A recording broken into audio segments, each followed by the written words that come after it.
Tara kaulam, magluto tayo ng beef caldereta. Ito ang ating mga ingredients. Meron tayong bell pepper, carrots, saka patatas. Meron din tayong cheese.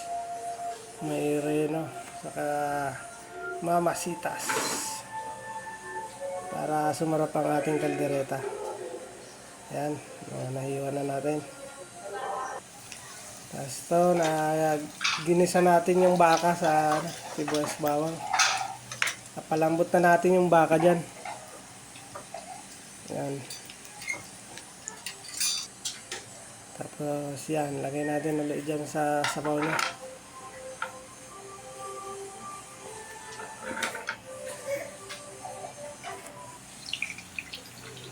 Yan. Tapos yung gulay natin, prituhin natin yung carrots.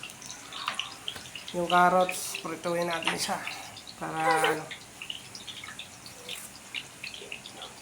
Tapos yung patatas, yun din, prituhin din natin.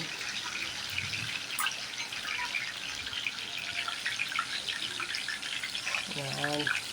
Lagyan na natin ng ano ito, mamasitas. Yan. Tapos lagyan natin ng liver spread. Lagyan natin ng liver spread. Tapos yan na. Medyo lumapot na yung sabaw natin dyan. Yummy! Lagyan natin ng cheese para creamy siya. Yan.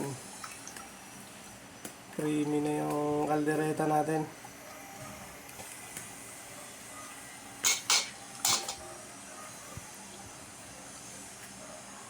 Tapos huli natin lalagay itong ano, yan, bell pepper.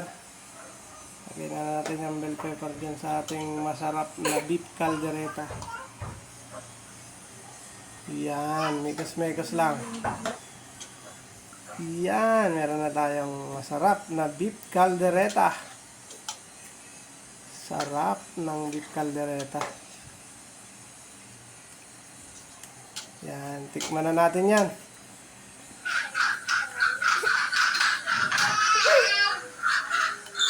Sarap ng beef caldereta.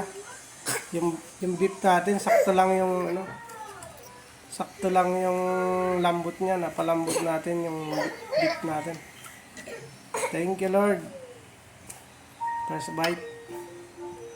Thank you sa masarap na ulam.